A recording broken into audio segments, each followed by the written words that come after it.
Greetings and salutations, Steve Charlton 66 here once again with another video. Like always, I say this all the time. I know it's been a while.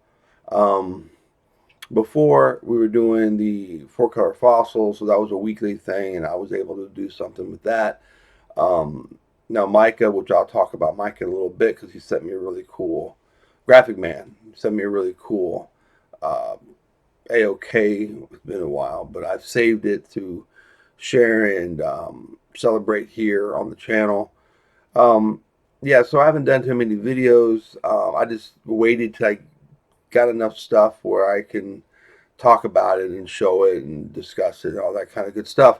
I just need to really think about maybe start doing some live streams um, in the realm or in the idea of just talking and doing things like Gratu Orloff does. I really, he has that gift where he can just talk and people can come on. It's like you're going over to his house. You're hanging out.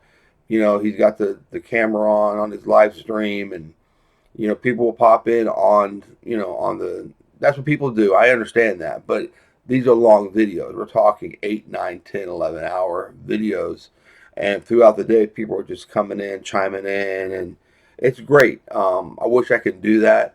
I think I may start, doing maybe a live stream or two to see how it works out. I don't know, but just to have, without worrying about having some newer stuff, which is comic books and other acquisitions, to sit here and just discuss things. Like his last video, which was very cool, he was taking. This is Gratu Orloff. He was taking the reprints of from Marvel Tales and comparing it to the original Spider-Man books and just talking about other things in between doing that, which that if you just watch his videos, that's just these glasses look like I've got. Like you see the light, it's weird.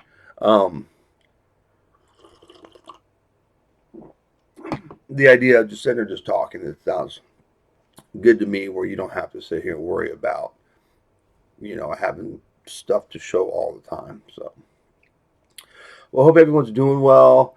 I know it's been a while. I got a few stuff I'm going to talk about and show. Um, One of the first things we're going to talk about is what Graphic Man, which got a YouTube channel, which is very good to have a video on tonight. I think Bubs is Bubs Comics, and I think Jambo will be on with him tonight talking about their funny books. I think it's sci-fi funny books, I think.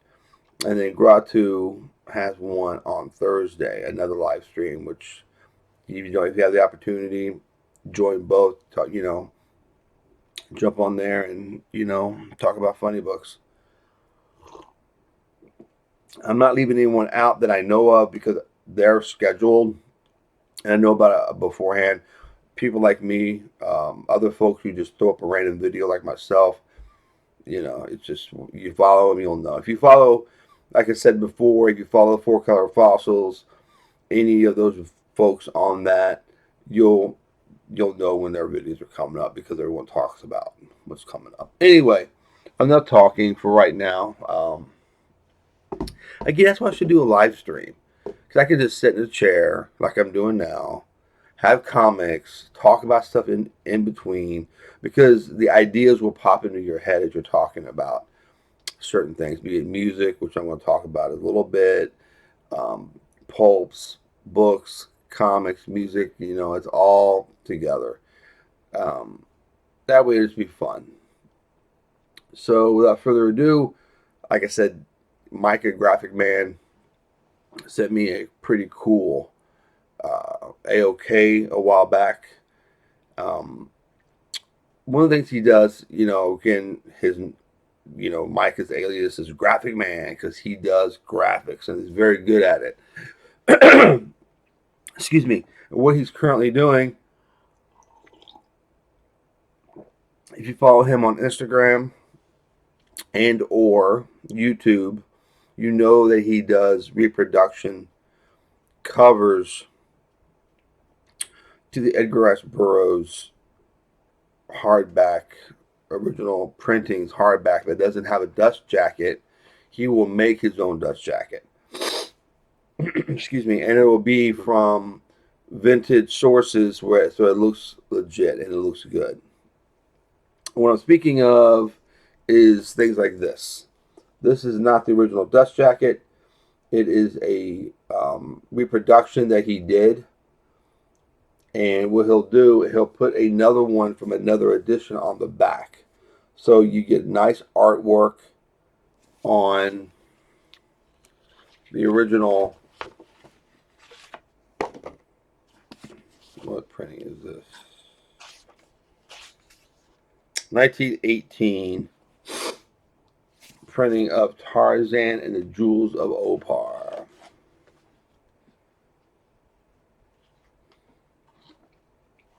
And he does a really good job. He said these to me, but check out his Instagram and his YouTube because he'll show all the ones that he's done, and the shelf looks great. And same thing with his Big Little book collection, phenomenal. I love it. He makes no mistake that what it's coming from. Replacement cover by Micah. Front cover, he has the artist there. Back cover, later printing. And the artists are given credit, so you know what you're getting, you know where it's coming from. And it's just a nice thing to have. I hate not having dust jackets on a book. And historically, dust jackets were made to be thrown away. So they were to protect the book. You get it from the store. We're talking early turn of the century, that type of thing.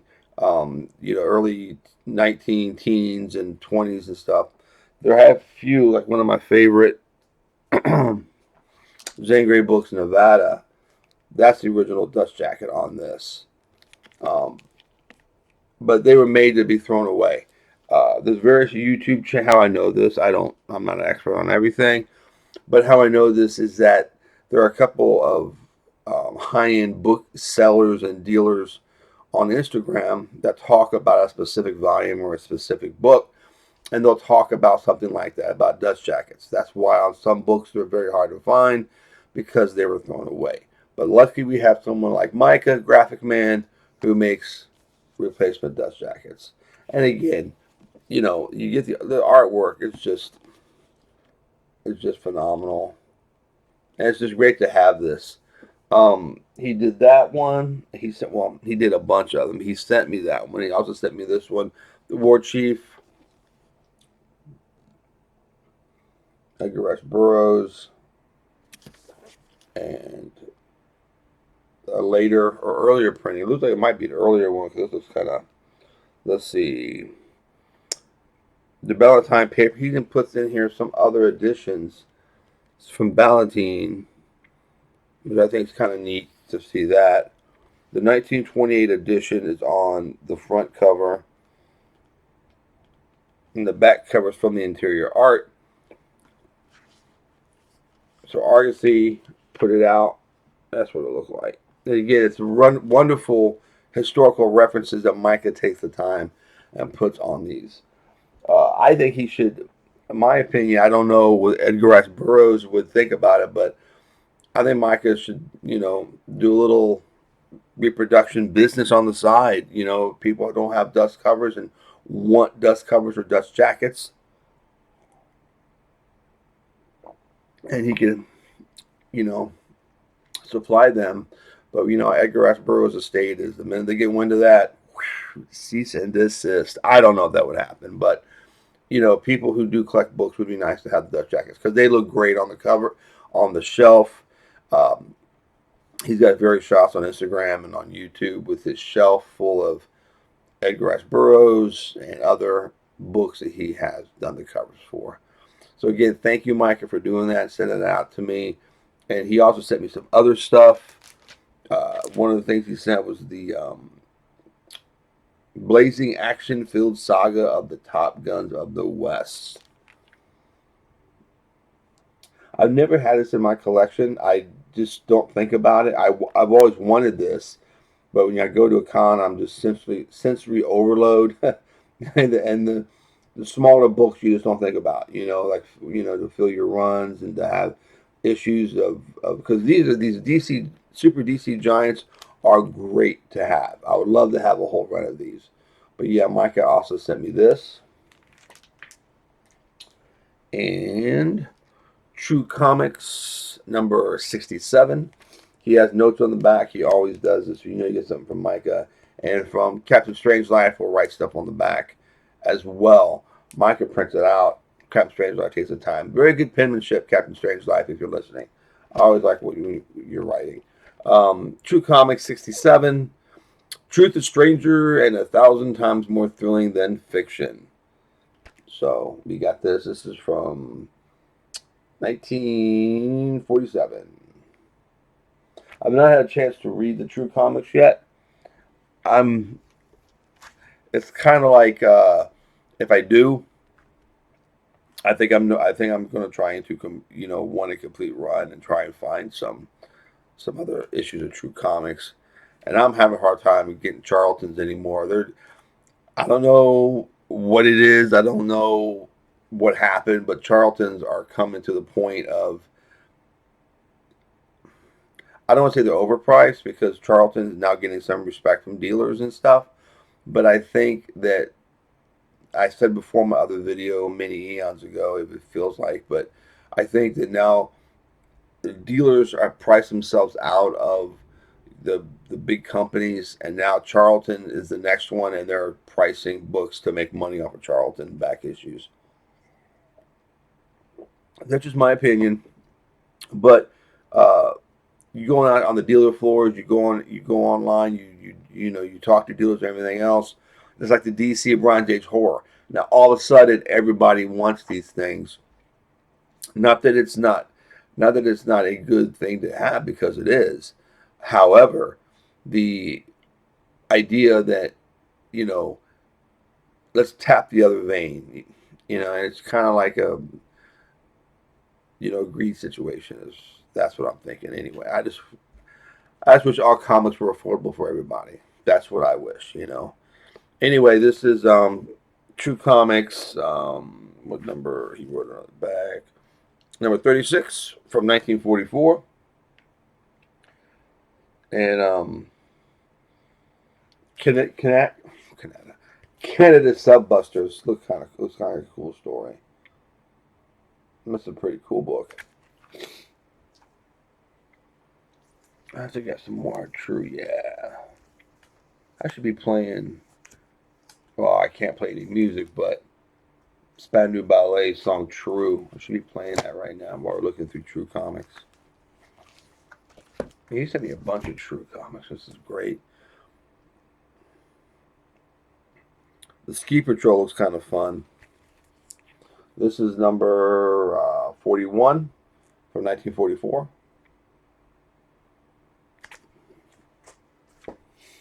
And believe it or not, I was bagging and boarding things and trying to get my Charlton in order, my Charlton collection in order, which I post on Instagram. And I run out of my lights 2 and halfbacks, so I got to order some more. This is number 44 from 45.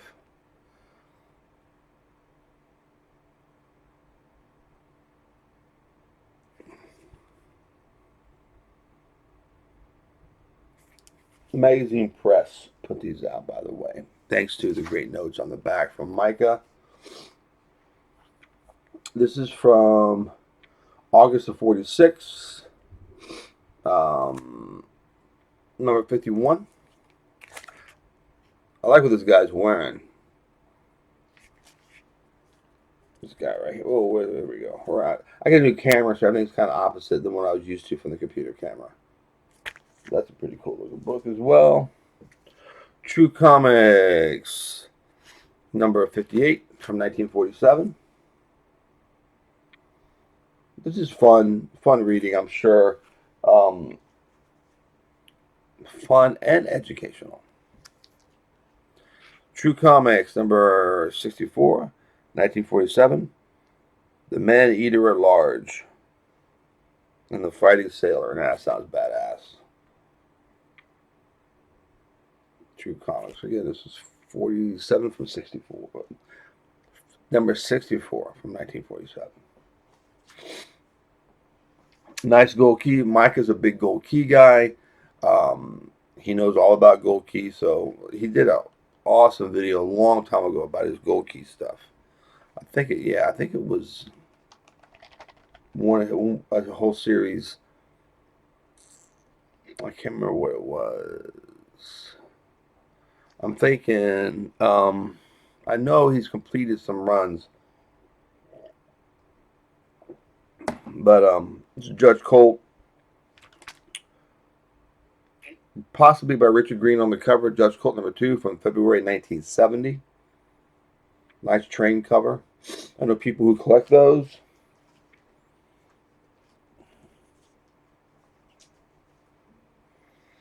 Powwow Smith, good old All-Star Western #1, which I do not have, and I have wanted it for a long time. September 1950, of course, Gil Kane on the cover.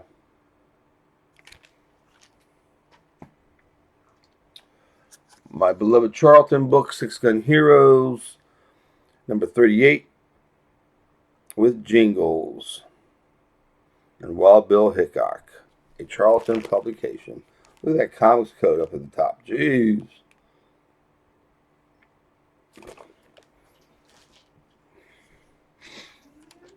Johnny Quest, number 6, from February of 1997.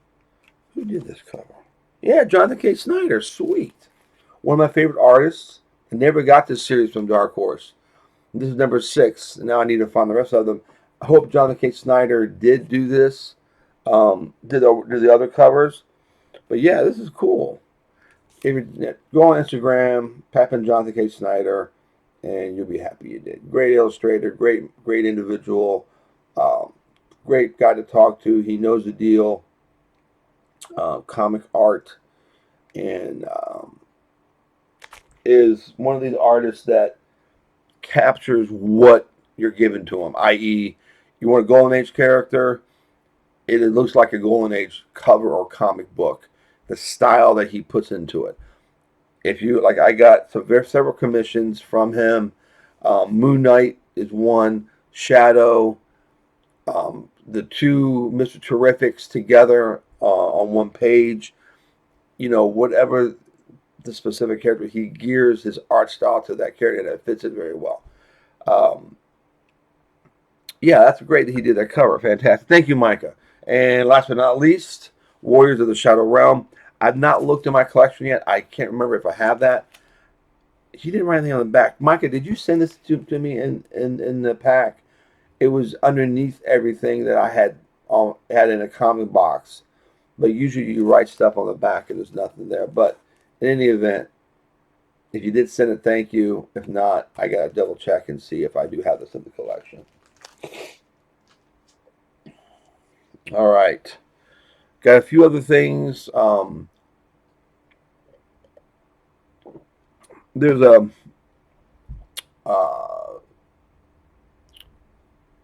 record company, company that produces. When I say record company, I'm not talking about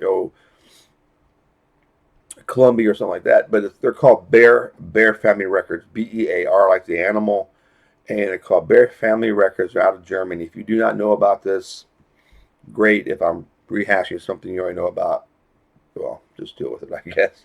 But they're known for awesome compilations of hard to find country western, rockabilly, honky tonk, movie soundtracks, rock and roll, R&B. Their catalog is outstanding.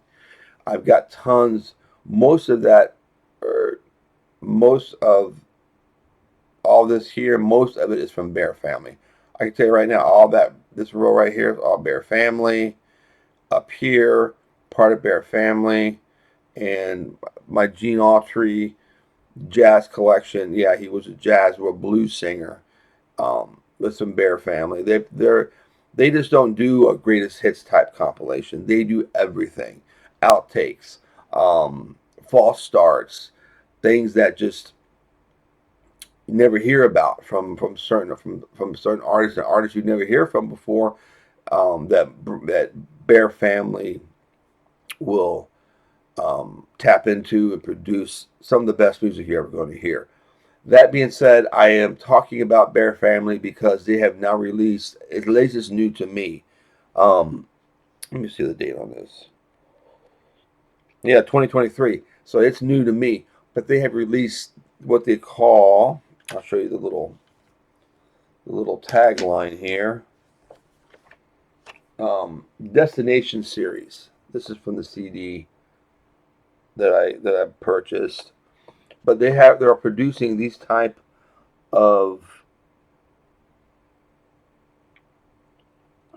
of music and other things that make us all happy.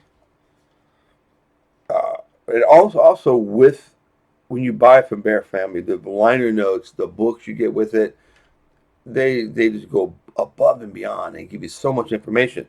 So what I'm talking about right now is Beware Insects and Spiders, 28 Buzzing Blasters from the Vault of Horror. We're talking about, rockabilly, rock and roll, novelty songs, country western songs that have to deal with bugs, giant monsters, and insects. This is the cover, which is just so great. And this is the song. You can pause this once it focuses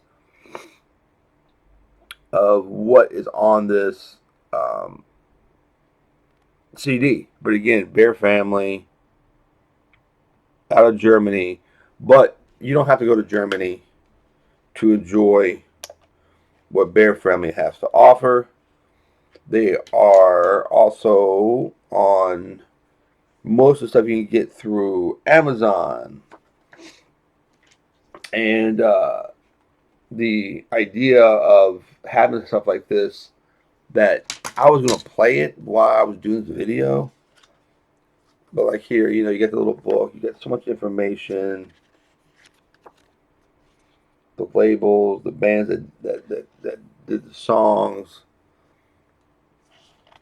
Yeah, Jack Hammer and the Pacers, Black Widow, Spider Woman, great stuff.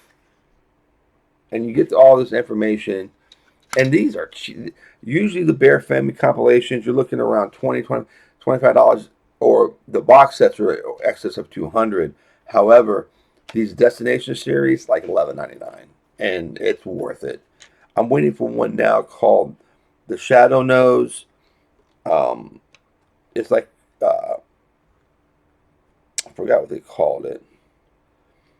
What's in it? But it's like crime and horror type of music from the 50s. Can I get this back in? That they put into a CD collection, like I just talked about. I'll put this together later. So that being said, it's all part of, you know, our culture and comics and liking old things. Put that bad boy on, bag and board some comics, have some coffee. It makes a great experience. So, but yeah, Bear Family, check it out. You won't be disappointed, particularly if you're into older music. There's so much stuff that they have. I got the Marty Robbins box set from them, the Gene Autry, which is just 9 CDs, I think it is, and a hardcover book that came with the box set. Hefty price, but it's well worth it because you're hearing Gene Autry like a lot of people really care anymore in 2024. But everyone thinks Gene Autry was the country western singer, cowboy music. However, before that happened, he was a jazz or blues singer. Him and Jimmy Long, he sounded just like his idol, Jimmy Rogers. You could sometimes you can't even tell them apart. And there were some choice songs, things you wouldn't think Gene Autry would sing about, but that's before he became the America's #1 cowboy. Excuse me. He was singing in the 20s and 30s, and with Janet and all them, and out of Richmond, Indiana, and Chicago. Yeah, Gene Autry. They'll show him in suits and stuff in Chicago. You know, looking like a gangster. And long before the cowboy hat and the chaps, he was singing Jimmy Rogers, TV blues, and all that kind of good stuff. So anyway, check out Bear Family. You'll be happy you did. Another thing I picked up. I ordered this 2021. And I just got it. Now on Amazon, I looked on Amazon and the whole set's there, different judges. And what I'm talking about is the Dark Judges. This is Judge Fear. Kind of nice detail, but yeah, it took a long time to get this. It's funny they called it an exquisite mini. I thought the figure would be a lot bigger than this. I should read the fine print on the dimensions of this. Um, but, however, I didn't. But I still like having it. It's a cool figure. You know, I don't have a lot of room anymore for figures to display them like I want. Um, I have, geez, probably those plastic bins. I probably have like 5 full of action figures that I have had the last few years. I just don't have room for anymore. That I need to figure out what I'm going to do at some point. I always have plans. I always have ideas that never come to fruition. Of putting shelves high up on the ceiling where I could fit figures. They can go around the whole room. But then I get worried about dusting them and all sorts of other stuff. So,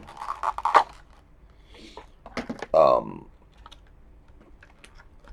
he gets a little platform. I don't know what this is for. Whoa, losing pieces. I'll worry about that later. But he gets a little platform, which is kind of cool.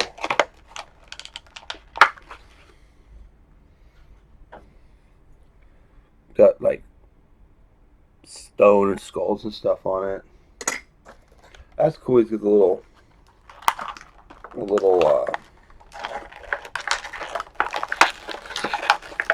So much packaging and figures. It's so annoying. Throw them in a freaking box, put tape on the box, and send out the box.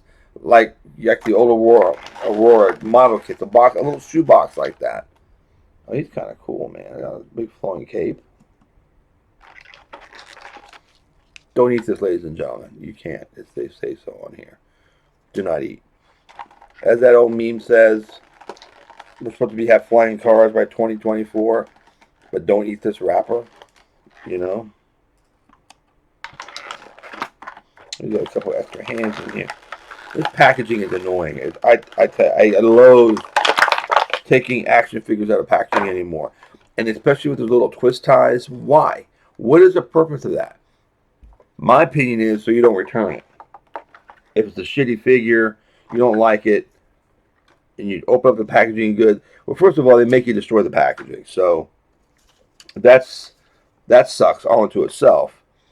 And they will have those stupid little twist ties. You're already in a molded, formed piece of plastic that's holding the figure in, but you have all those little twist ties, and it just infuriates me. I can't stand it. But anyway, here's Judge Fear in all of his glory, the exquisite minifigure. He's pretty cool.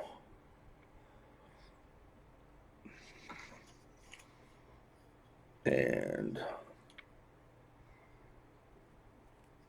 got chains on the back. So I don't know what the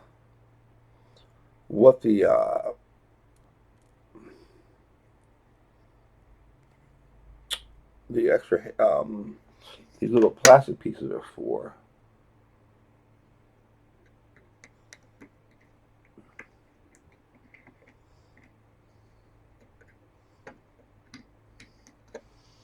Try to display my figure, folks. Give me a minute. Let me have my elbow in your face, but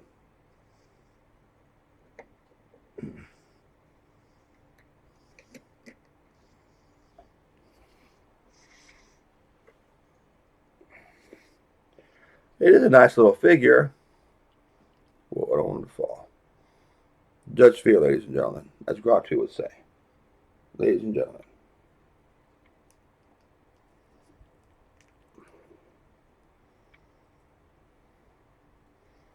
All right, we got that guy up. Oh, I know what it is. These little things are connected bases to the rest of the judges, the rest of the dark judges, so they're all together. So that's cool. I won't have that to look forward to, getting the rest of the dark judges. And here's his trap. That comes with it, so that's kind of cool. I'll put that in his hand later. All right. Well, had a coffee, folks. See, if I did a live video, I'll do what Gratu would do. Take you downstairs to another room. You can make coffee with me. Talk about the funny books. Come back up to the room and enjoy the video. Do the rest of the video. But I can't do that right now. One of the things I picked up, this nice copy of Tom Mix Western, number 48.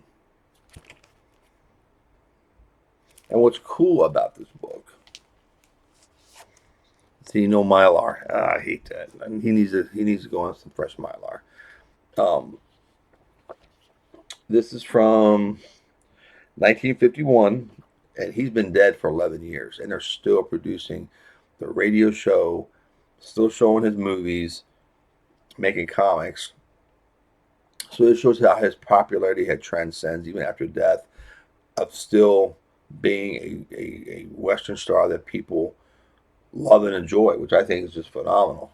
But on the cover, compliments a Brock Candy Company, which I think is kind of neat. And then when I open it up, so this comic book was sent because you sent in a coupon of some sort. I'll tell you why I know this is because in the comic, it's still the Brock Comic Carnival. 4 big comics for only 20 cents and 2 Brock bar wrappers. A big 40-cent value of famous names. The books you'd buy for 10 cents each, famous names. I would order several sets, use a coupon on the side or plain paper. And you use this coupon to get your comics. So when the comics came, they did this at some point. They probably had another one of these, sent it out. They sent the comics with them with the more coupons in the comic book because it says compliments of Brock Candy, which I think is kind of cool. This is a pretty good book. I mean, it's no gunplay or anything like that. The typical, Western hero saving people from a ranch or a fire. This is a flood. So, but nice Fred Harmon Red Rider hat on the back. Looks pretty good.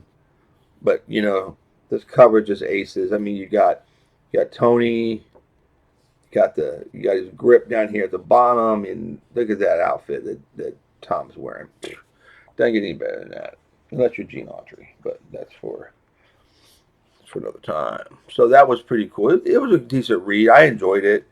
I mean, it's nothing like, oh my God, this is the greatest comic in the world, but it is fun, and it's great to have something from that time period. It's always great to have something from that time period. It doesn't have to be, the variant cover of the new book you're paying $300 for, some direct that later on no one cares about. Give me an example. Most people who watch my channel really don't go after a variant book, but think about the variants that were popular a year ago. No one cares. No one talks about it. The dealers have got their money. The speculators have got their money, and they're on to fresh prey. That's all it boils down to. But this stuff is always going to be around. People are going to like it. People who call me an idiot, I don't know. I don't care. But my collection dictates of what I like. It dictates that, I'm not paying astronomical amounts of prices from a speculator just because I want to be a person that has a variant cover of whatever. Nobody cares. I can go on, but I'm not going to do that right now. Maybe in a minute. I get frustrated, but I see Space Ghost, and it makes me happy. This is the who was this? I think Comico. Yeah, Comico, the comic company. Space Ghost. I didn't know this was ever produced. This is quite pricey. I had to pay. Oh, I can't remember what I paid for it, but Steve Rude.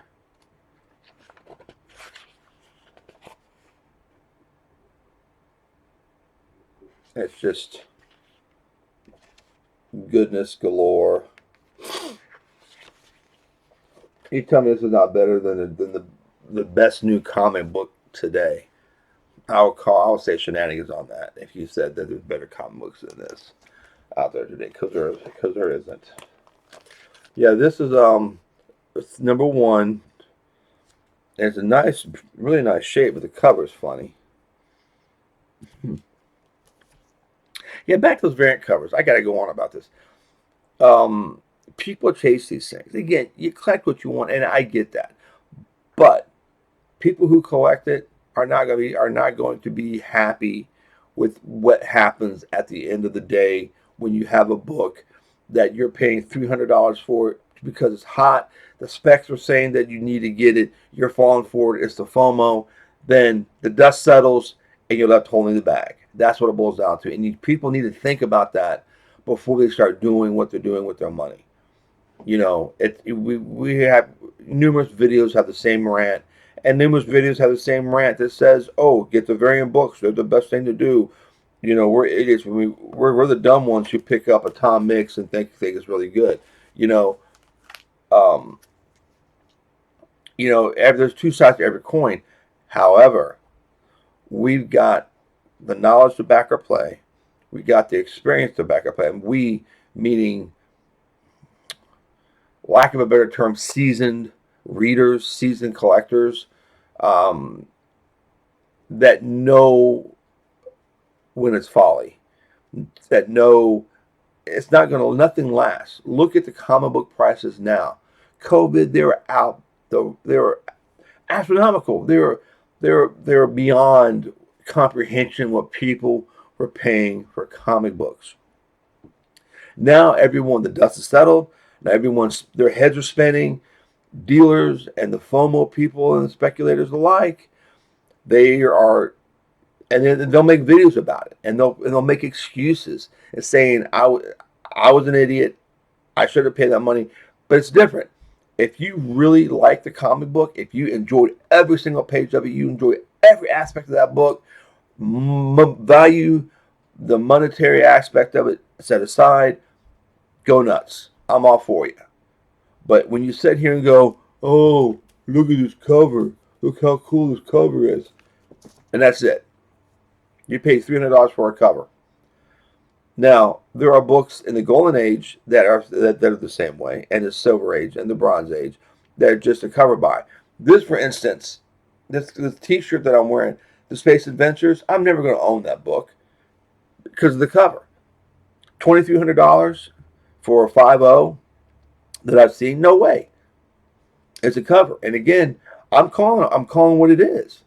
But there are people who would defend.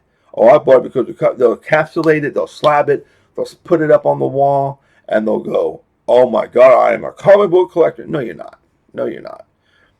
You collect, but it's not comic book. Comic books is this sequential storytelling that you're sitting down and you're reading, you're enjoying, and again, my opinion. You can say whatever you want to say, but there's a difference between, you know, a speculation of a comic book where just buy a print. You know what I'm saying? It's the idea. Like you'll see videos of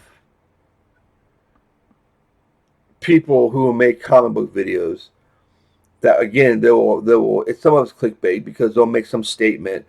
Oh, and they'll do this. The picture it'll be a blurb, and they'll say, "Oh, I just bought a large collection.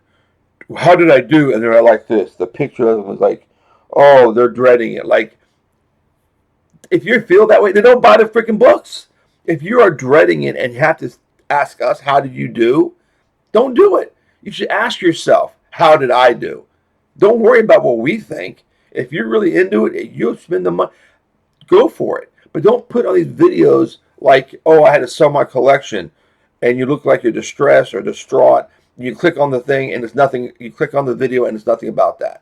Or the collection is key books, but you act like on the video, the picture video, like, oh, it's for us to get on there and go, oh my God, look how cool you are. You bought a collection and you got a Hulk 181. There's a million Hulk 181s out there. There's a million Hulk 180s. There's how many giant size X-Men do you see?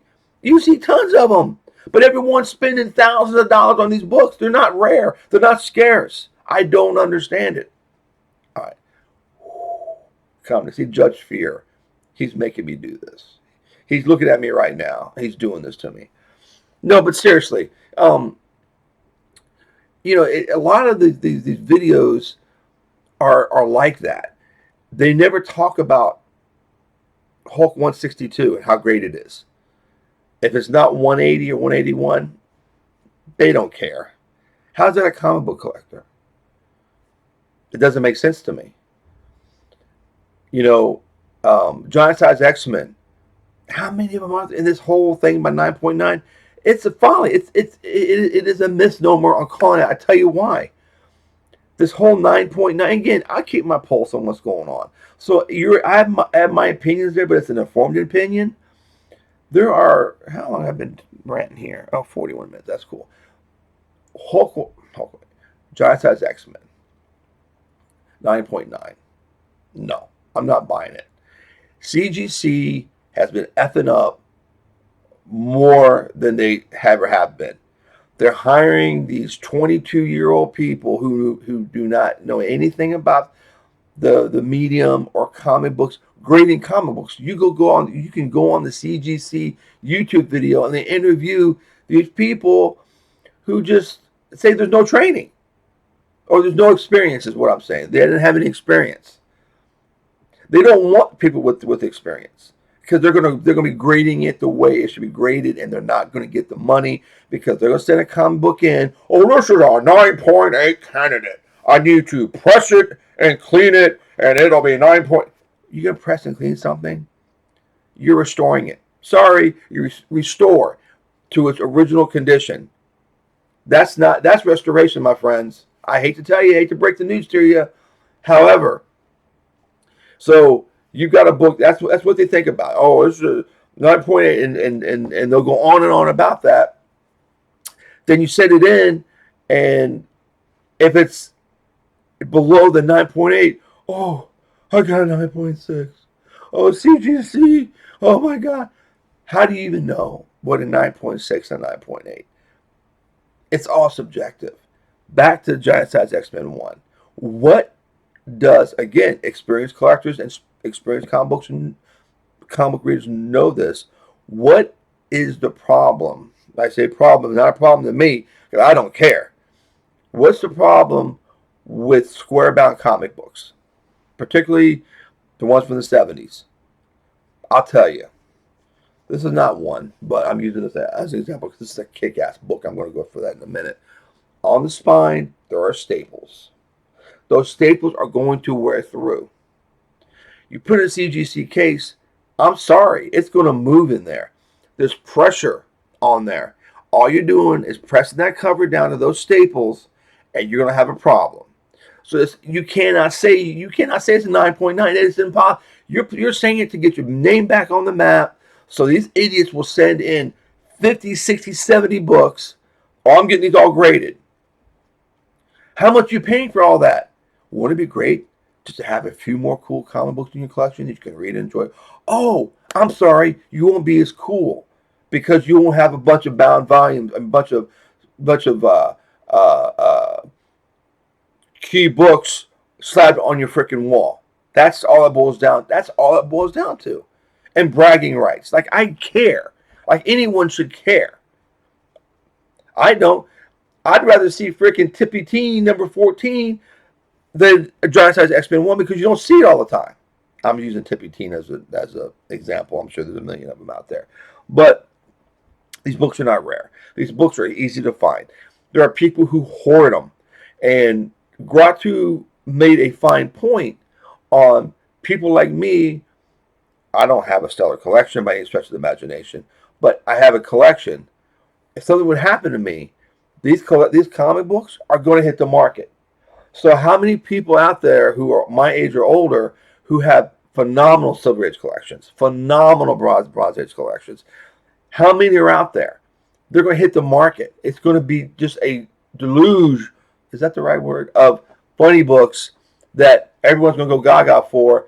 And it's going to stay, it's not rare. Everybody has them. I don't understand that concept. And another concept is the whole idea of the census. There are only 4 on the census. Right now, how many more are going to be out there? People be grading. It boggles my mind. It doesn't end with that. There's 4 on the census. Like, that's going to end? Like, oh, you've got one of the 4 and no one's ever going to submit a book to you again? Again, it's one of these things that keeps stacking value, a false value on something. It's like 4 on the census. Stack money on it. Oh, there's only 3 9.6s. Let's stack more money on it.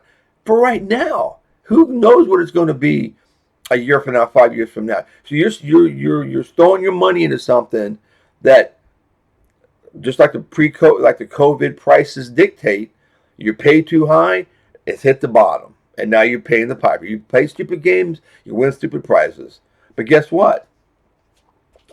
The comic book that you think is so wonderful and so great, a year from now, unless it's a high in golden age or Bronze Age or so, and I get that. I understand there are books that have importance, historical significance. It's not because of Nightwing's first kiss to somebody that the key collector says it's worth $35. The issue before is $2 mark. It's because no one cares about that, other than these people who these speculators who want to stack prices and prices and prices. It's just it boggles my mind. Again, I had no sounding board for all this. This is why I'm talking to you guys. I'm talking to my hopefully still viewers after all of this. It boggles my mind because, as a kid, it's something to look. Okay, again, you buy a book because of the cover. I understand that, but you take out the spinner rack. Oh, this looks cool. I'm going to get it. You read it. You have it. It's cool. You didn't care about, it's our first appearance, or so-and-so did this, so-and-so said that in the book. Oh, my God, look at this cover. It's so great. You took it's the totality of what is in the comic book that makes a comic book fun. And comic books are fun. But what annoys me is you take the fun out of it because there are people out there, it's just a money grab.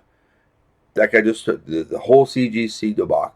There was a guy on Instagram bought a 9.8 of something. I can't remember what it was. He posted on Instagram. He was very open about it. Excuse me. There were color-breaking spine ticks. That's the new term. Color-breaking spine ticks. The corners were rubbed down. There was creases in the book, but CGC gave it a 9.8. Again, it's the grading companies are just out there to make money. And they're going to keep doing things to make money. They mess up, they're going to throw something out there. Oh, look, we've got 9.9. It's like you can create your own environment, CGC, to make yourself look good. Who says it's a 9.9? You want to do it because you put yourself in the flipping news.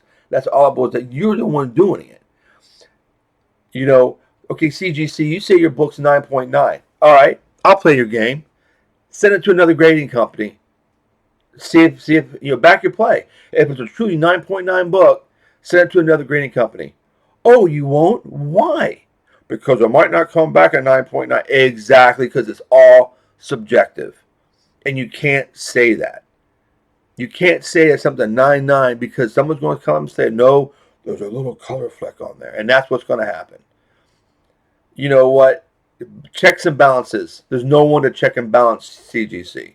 So they F up, they F up, they F up. People still keep going. Oh, I strictly use CGC.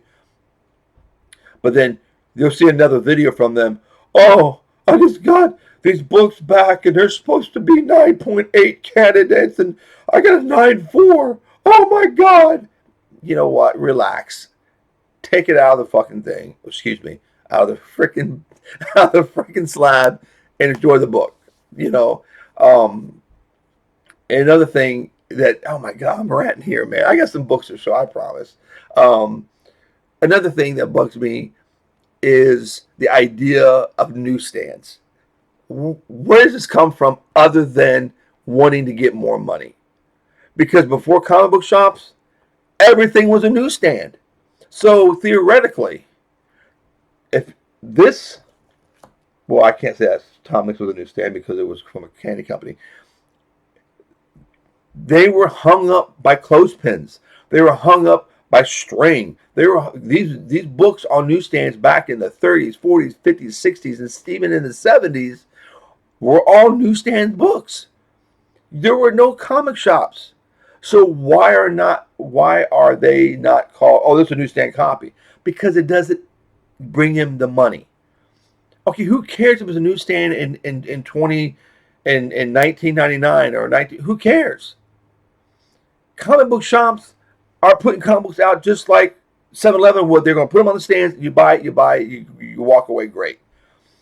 The whole idea, they don't treat the comic books as good as they do in the comic shop. How do you know? You're throwing, it's a conjecture. You're throwing things out there that you have no clue on. How do you know they treated them bad? How do you know? You're using that excuse. Oh, it's a newsstand, so I'm going to charge 25% more than Guy because it's a newsstand. Who cares? Who cares? What's it doing for you? Dealer, it's making you money. I get that. And if I have a comic book and someone, oh, it's a newsstand edition. Okay. What does that mean? Please tell me. Articulate to me why it's so important. The whole conjecture of, oh, they didn't treat books as good as they did if it was at a comic shop. You don't know that. You're making up these reasons to keep charging more and more and more for a funny book. I don't get it. I don't understand it. There's so much more to invest in. Stocks, bonds, property, things that make sense, that fluctuate with the market. You don't buy a piece of property, okay, it's worth $90,000. Oh, but look at the blades of grass. They're near mint. Look at the grass. So I'm going to charge $140,000 because the grass looks great.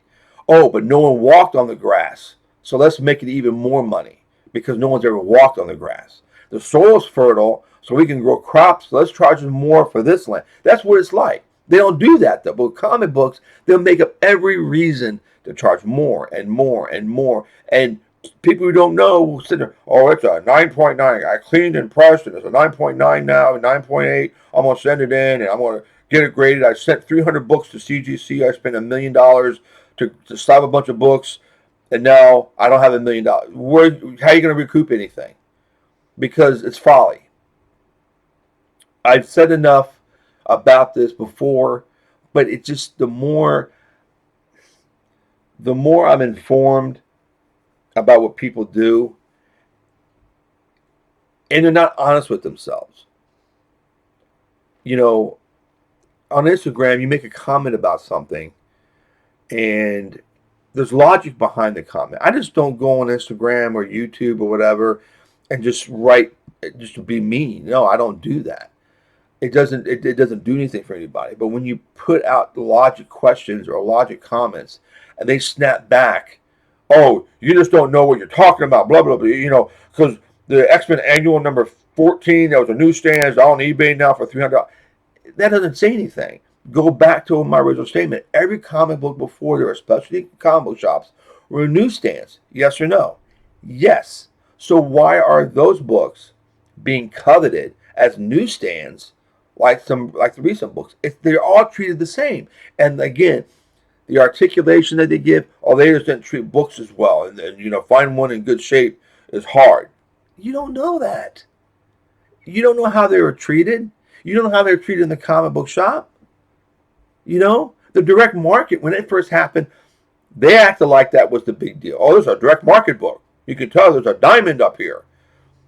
When the Moon Knight and Kazar and a couple other books, a couple other books would come out of the newsstand. That was the thing. Oh, the direct newsstand books are only at specialty shops. How many comic book shops were around in 1977, 1978 compared? Well, when did the direct market? 80. around that time frame. How many 7-Elevens carried the book versus comic book shops? More at 7-Eleven, I guarantee you. But the direct market, to me, would be less books. But who cares? It's a comic book. It doesn't matter if it's a newsstand or not. You're adding things to something to enhance its value, to enhance its appeal. I just don't understand it. I don't understand the encapsulation. I don't. I have bought books. I mean, you can say I'm a hypocrite at some point. I have bought books that are graded. I take them out. But the idea of, if I see a book that I can't find anywhere, and this one dealer has it for a good price, it's graded, I'm not going to sit there and say, oh, I'm not going to buy it because it's graded. I'm going to buy it, and if it's a fair price, and then I'll have it. I'll take it out and enjoy the book. And another aspect that it's annoying me, and I'll drop it, is that people are charging CGC prices for raw prices for CGC prices, saying, "Oh, this book is a 9.8 candidate." Says who? So you're pricing it that way. Why would you do that? I've seen plenty of books that people grade horrendously. I won't buy them, but no one's perfect, and I understand that. So to tell me if someone at the CGC office grades a book, no one else looks at it, you throw a 9.9 label on it, and that's supposed to get you into the news, into the media, that, oh my God, now I'm going to have to send all my books in. Because what happens is the idea that, oh my God, it's a 9, they're giving 9.9s now. I love how they said they're giving 9.9s now. What does that say? Like they're giving out stuff. Like, oh, they're doing that now. If you don't have a 9.9, the idea should not be they're giving them out. In fact, I think that's what they're doing. It gets them on the map, back on the map from negativity. And I don't agree with that one bit. The another thing that they did was the whole signature thing. If you're a grading company and you don't know if it's a real Steranko signature or a Neil Adams or Kirby or whatever, now you're going through a second party. Was it JSA? The only JSA I know is Justice Society of America. That's the only ones I care about. But anyway, they authenticate signatures now. So what does that mean? Oh, this was signed by Joe Blow. I have it graded at a 9.9, 9.8, whatever. Now I'm going to resend it in for more money for CGC to encapsulate, more money for them to validate the signature. Why do you need to validate it? I met Steranko. I met Leighton. I met a lot of people. I love to sign my 1 or 2 books. I know they did. I don't need anyone to tell me that they're real. I don't even need anyone to tell me what the grade of my comic book is. I know this. I know what the grade is. I know that I got the signature. Why would you care? Why would you want to get that encapsulated and have it on there so you can sit there and say, oh, look what I've got? Come on, man. People need to grow up, I think, and really reevaluate themselves and really reevaluate. Again, I know I'm going to piss a lot of people off who watch this video. I get a lot of negativity. You know what? I'm just calling it the way that it is. You get to a point where, you know, it's affecting. You can't say I don't have a dog in this fight, because I do. Because I know I'm never going to get this comic book because of speculation, because of just the idea of, oh, this cover is so great, and it is, that I'm going to charge $2,300 for it. You know, that's the kind of stuff, that's the environment that CGC created. It's a fallout from that. You can disagree with me. I don't care. It's the truth. The prices were decent enough where you can feel you can get a comic book that you want. You might have to save up for it, whatever. But it's available. Not anymore. You know, it's nuts. And now, how many of CGC is so great? How many times you go to a con, or I have to say a con because not too many stores do it, but You've got boxes and boxes of CGC books for $25. It didn't work out for him, man. The dealers, it didn't work out for him. I'm sure those books were probably 4 times the value of Guide at once upon a time. And now they're just trying to recoup the grading amount of money they used to grade those books. And why would you grade something if it's not monetary value for you to resell and then make money or whatever? I'm just going to pick a book out of the blue because it's not a key. Let's just say Iron Man 67, Volume 1. Oh, wow, this looks great. I think I'm going to grade this. Why? So you can turn around and go, oh, it's a 9.8 and it's going to be worth a lot of money. That's the only reason. There's no reason to grade any book as far as I'm concerned. Um, they tell you, they damage books when they get them in their hands. I've seen it. People talk about it a lot. You have people who are inexperienced because the lady said on their video, I don't know if it's still up or not. You may be able to find it that people posted the video on their channel that she said there's no experience. They train you apparently. What's the train? How long have people been in the comic book business that can grade comic books still wrong? Because they want to, if you're a true grader, you're true to yourself, you're going to say that your own books, you'll be conservative on the grades, but you're not because you want to sell it to the higher dollar value. So you have these people, no experience, sitting down for how long to train to grade a comic book? It's just bad all around. Anyway, I'm done. I'm done with it. Still my rant. I've been here for a long time. I know. Another book I picked up, and again, chime in. If you don't agree with me, let me know why. If you think I'm talking outside of my neck, let me know why. Back your play.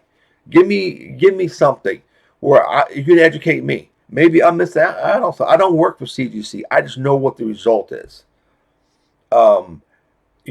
It's one of these things that you have a knowledge of something. You have stuff that you grew up with that you bought comic books off the newsstand. They're off the newsstand. Who cares? But now all of a sudden, Mark Jeweler inserts. Oh, let me get you started on that. To me, you got two pieces of cardboard. They're thick paper. I don't call them cardboard, but they're thicker paper stock. You put it in there. You press down. You're going to start getting an indentation. If you slap something, I can't. I'm not even going in anymore. But it's just folly, and I just wish the market didn't do what it did because of CGC. They ruined it all. And again, like I said, this is the fallout. It's never going to recover again to a point where people can afford funny books. It's crazy. The FOMO, the specs, they're just all going to keep just digging and digging and digging. And another thing I found interesting too. Right before COVID and during COVID, you have all these videos. People are comic book collectors.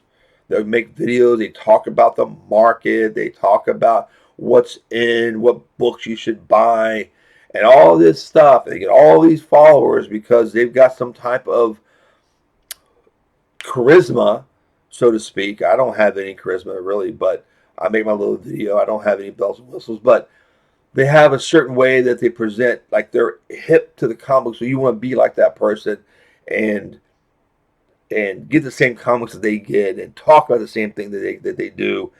And come to find out, where are they? They're gone. These videos are no longer there. They're not talking about anything anymore. There's 5. I'm not going to name people. That's not right. But there's 5 YouTubers that had a lot of followings that had high production on the video, which the videos were fine, but they did their thing. But now there was no, they're not, their heart wasn't in it. That's the key, I think. Your heart's not in it, meaning how you keep up with everything if your heart's not in it. You're not going to replenish your collection. You're not going to trade. You're not going to buy. You're not going to do what you do to keep your collection going and do videos and everything else. You get to a point your heart's not in it. It's boring to you because you're not a true comic book collector or a fan. I use the true and fan because, you know, say it loud, say it proud. I love comic books. I love the medium, the art, the stories, the creators that I've met and talked to about what they've done, how they do it, how they hone their craft, and comic books that I've had since I was 7. I'm going to be 58 this month, and I still have some of those books. I've got books I bought off the newsstand. So, oh my God, oh, it's a pedigree collection. It's the Steve Pedigree collection because it comes from one owner. That's another thing they throw around a lot. Is the pedigree? No, one owner. No, pedigree is cherry pick in my opinion, cherry pick comic books that are read, bagged and boarded, put away, and it's from that one collection. Now they're using that like crazy to again up money, up the value of comic books. But their heart's not in it. The videos have folded, they've gone away. All this stuff, they bought the key issues, they put them on their wall, slabbed, they're gone. Where are they? The not not the comics, but the YouTube creators. Where are they? Their heart's not in it. Um, you know, I love it when there's a good YouTube video that has 1 million people watching it, but it's got great information. Talk about the funny books. Talk about big little books, pulps, or whatever. Oh, now they're grading pulps. I'll get that in a second. See, it's like a snowball with my negativity today. See, Judge Fear, he's doing something to me, man. I'm telling you. I'm usually not like this. I'm usually an easygoing guy, positive. Um, what was I just saying? Oh yeah, they're gone. These YouTubers, and again, like I said, I love when they, and I'm all for it. Anyone that can wave that freak flag about comic books and about pop culture and about things that we love, old things, new things, things that are just keeps the vitality and the pulse moving with fresh new ideas and concepts and stuff. I'll watch those videos all day long. Production value and everything else, I'll back your play. I will be there for you. But you come on there and you talk about key issues, you talk about cover buys, you talk about, oh, I got 20 books back from CGC and let's go over. Oh, they always do this too. They show the book. They put their hand the the um the grade. Like I care. Like I'm hoping for you to get a good grade. I don't care what grade you got. I don't. It don't befront me whatsoever. But they cover it up and they go, "Oh look, it's a 9.8. Oh my God, let's have a party." And that book will never see the light of day. It'll be on a wall and or in a box, and that's it. You know. But back to those YouTubers, they're gone. I can name 5. I won't, but I know 5 that I have watched that I just knew was going to come to an end at some point because their heart's not in it. It's like it's like a facade, you know. It's a cool thing now to be in because the Marvel movies made everything cool. Everyone wants to be a geek.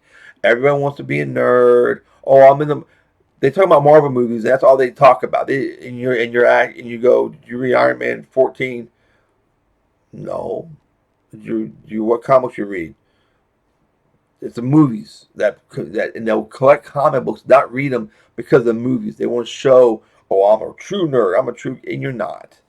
Um, but those people are gone, and I know there's more.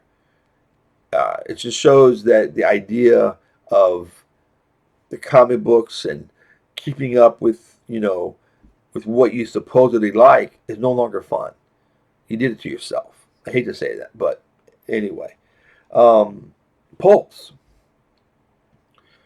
How many people out there or know of again anyone who's been in this funny book world long enough know about pulps.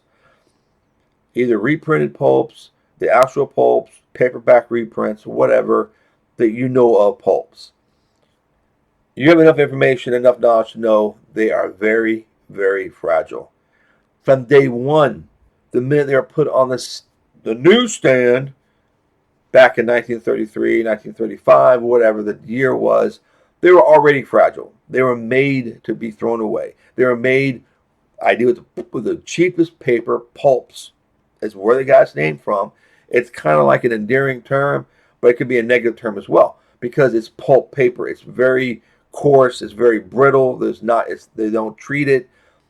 They're not. The pages are not trimmed. The cover more or less. I have some. I can get them out, but I'm not gonna.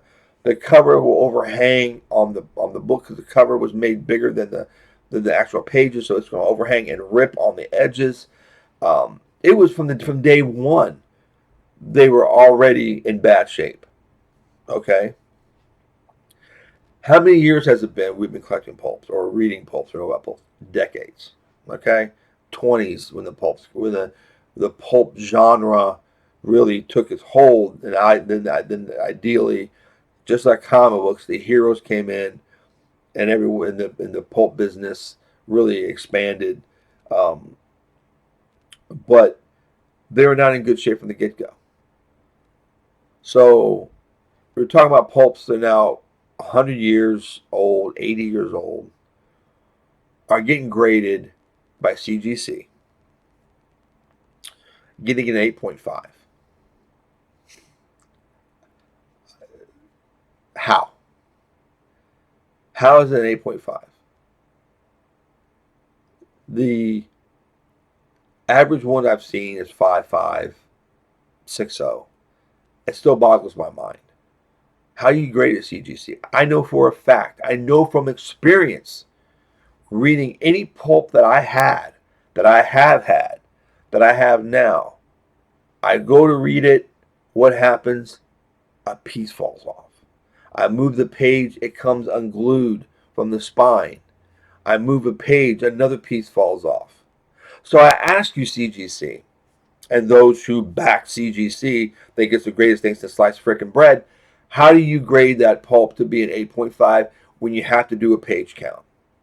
When you have to make sure nothing's cut, nothing's trimmed, all the coupons are there, nothing's wrong with the. You can't. It's a lie. I'm telling you now, it's a lie. I cannot, and that's why pulp collectors are a whole different or enigma to me, or an anomaly. I'm going to Pulp Fest in Pittsburgh in August uh, to hopefully get some Doc Savage upgraded paperbacks and maybe an Avenger pulp because they're kind of they're cheaper. Um, and I like the Avenger, but I love pulps. I love the idea of them. I love the covers. I think they're great. Um, Everything there is to love about pulps, I'm there. I'm with it all the way. However, you can't read them. You can't without damn. You can read them, but you're gonna damage them. I'm telling you, you cannot.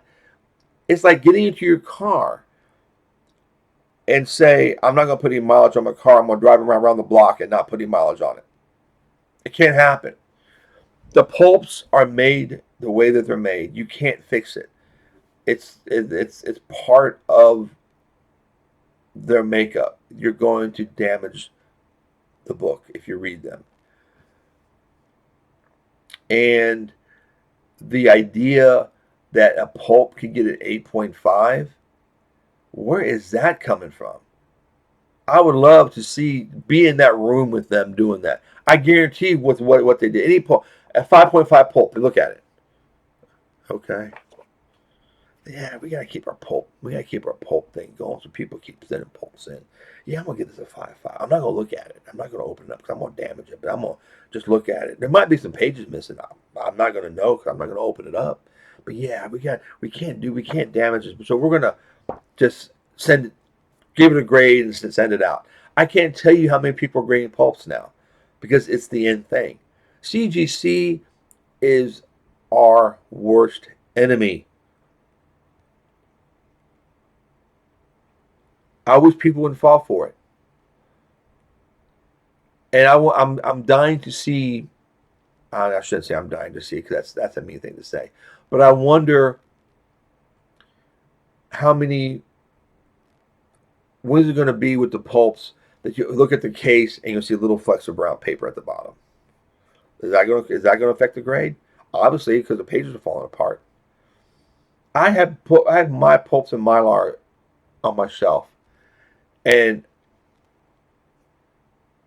again, they're tough to read, but I'll have them on the shelf and I'll take them down just to look at them or whatever, and I'll see pieces of the pulp of the cover at the bottom of the mylar because the comic book says here there's that opening gap where all the pieces can fall in, and I'll see it. It's just sitting there and the pieces fall apart, but yet you can get them graded.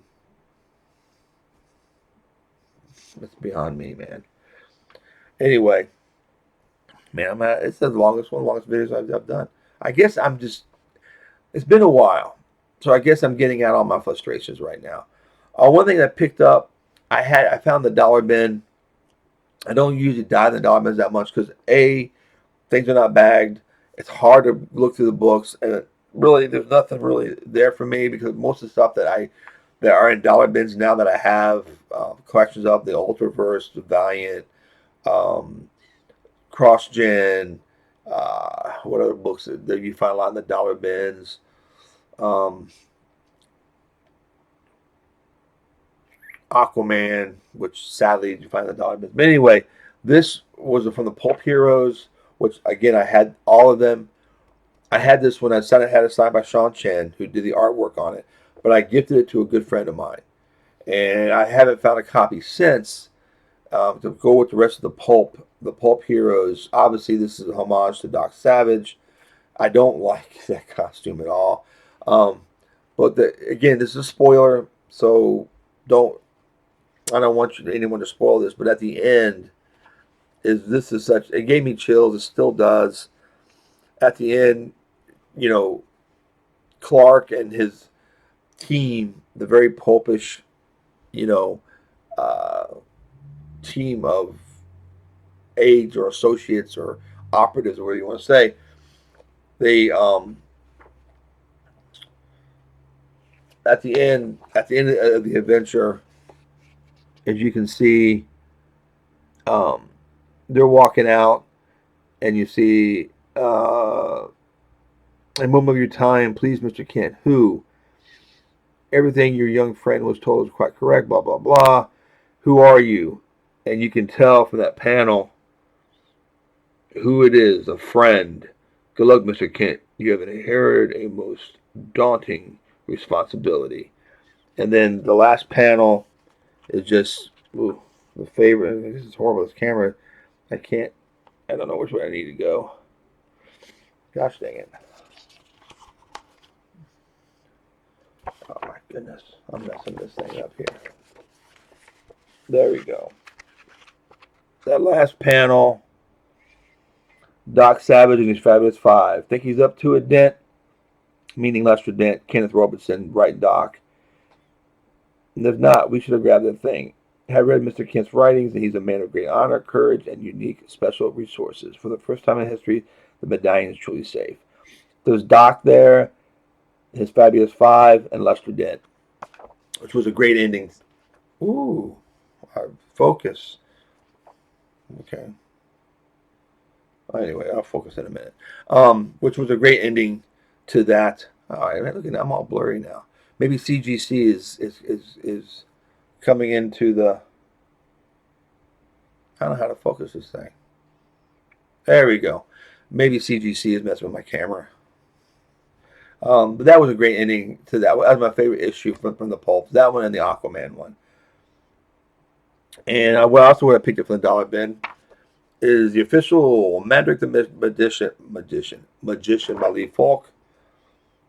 Nice reprint strips, which is great stuff. I read this. I really had a good time with it. Speaking of Golden Age heroes, I have decided this year of Baltimore. If Jonathan K. Snyder is taking commissions, I'm doing Smiling Jack. I've decided that's who I'm going to get to get my one commission, and it's going to be from Jonathan K. Snyder III, and it's going to be of Smiling Jack. I've decided this. And again, the Illustrated Index of All-Star Comics, pretty cool. Not put out by DC, but it gives you an index, hence the title, of all the JSA people from All-Star Comics. And I took a little bit of Free Comic Book Day. Not a big fan of Comic Book Day per se. I don't like people grubby hands. Oh, it's gonna be, I'm gonna sell this for $10,000 now because it's the first appearance of something. But I got stories from the Atlas Comics Library, Johnny Quest with a great Chris Samney cover. Big fan of Johnny Quest, and who isn't? Great stuff. The Valiants, to see what's going on with them. Love the Valiant universe. I've not read a lot of the newer Valiant, but I just got that to see what's going on. I haven't read it yet, though. And Free Comic Book Day, the Overstreet Guide to Collecting Comic Books, and the Frame Brothers did this cover, and I'm a fan of the Frame Brothers. They're good dudes. They did their artwork on the inside.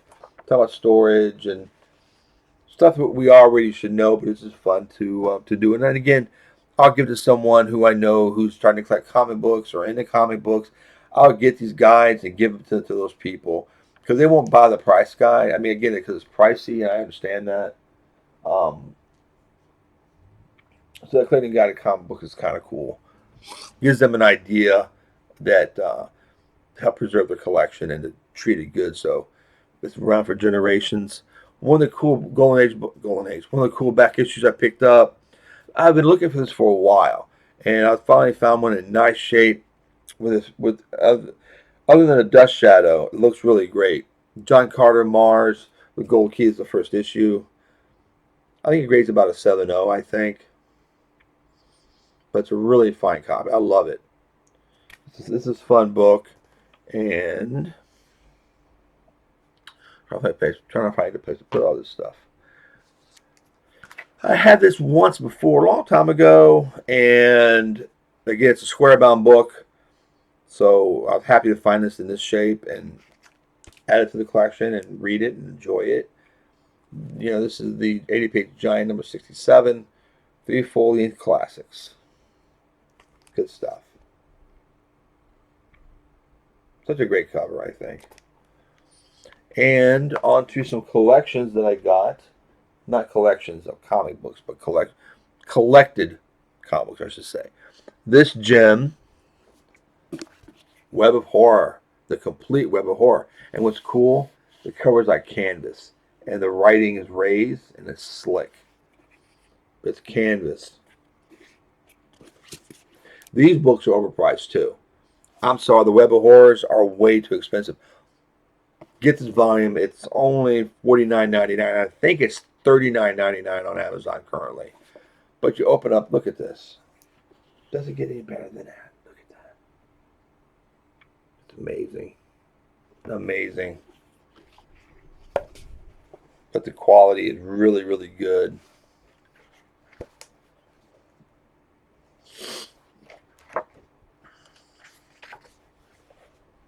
Who did this one? Yeah, Frank Bruner. Look at that. Amazing stuff. And I think Fantagraphics. Yeah, Fantagraphics, of course. They know how to do funny books, man. Him. Fantagraphics, Craig Yo, Indie Collection. You buy, and I think who's the other one? Titan. I think another one is pretty good. But Craig Yo and Fantagraphics, aces as far as I'm concerned. And big fan of Bitterroot. One of the few recent comic books. Well, it's recent, meaning it's been within the last 20 years. As recent to me as Gratu always says. Bitterroot, Omnibus Book 1. Gotta support Bitterroot. The Omnibus, again, is quite hefty. But one thing I like about I've got the comic series. I supported it from the start. Um, but what's cool, like as you know, the all omnibuses is the cover gallery interviews with the creators, and the cover gallery is great. Stuff I just didn't get. I don't chase covers. I get my pull list. I say I want Bitterroot. Whatever in my box, my pull, I get it, and I don't worry about it. Um, but so this has the covers in it. And again, you're supporting a good creator, a good series. I'm all for it. There's always going to be something out there for somebody. There's a lot of good comic books still being published. Most of them are not from Marvel or DC. Unfortunately, most of them are like this. Image put there was an Image book. Yeah, Image put this out. This nice volume was only $59.99. I say only. You get a lot of stuff in here. It's good stuff.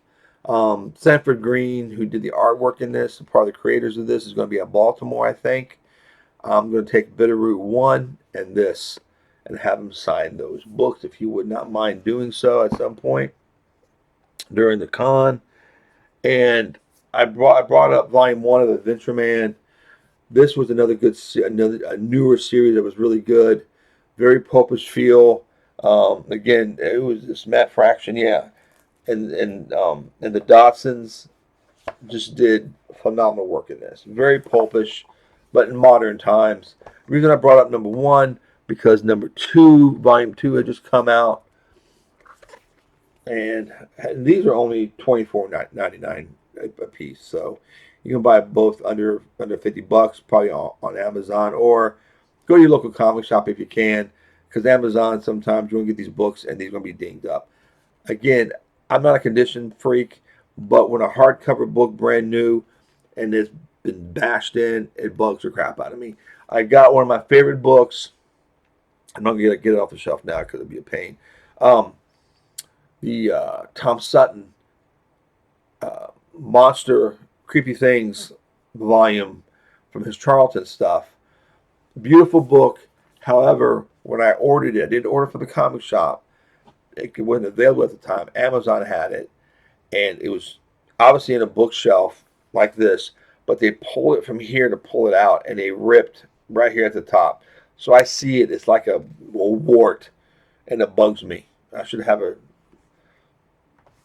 And the copies they run over $100 now. So, but yeah, I said it. I said it for Gratu. But yeah, man. Um, man, give me a headache here.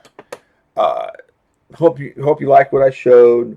Fun stuff, pretty eclectic, which is what I like. I like not not beating the same drum over and over and over again. What joy is that? As far as comic books. Um, I don't know when I'm going to do another video. I'm going to see about doing a live one. I'm going to talk to Gratu and Micah about how you go about doing a live stream. Um, I'm going to steal thunder from Micah and Gratu. I'm letting them know right now that I'm going to be parroting some of what they have done. Particularly, I might just get a couple Charlton boxes. We go through them as I'm organizing them, talk about them, and everything else. That's what Gratu does. Micah talks about his books, his paperbacks, his collections. Plus, he has his guests on Wednesday nights. I don't know if I'll do that.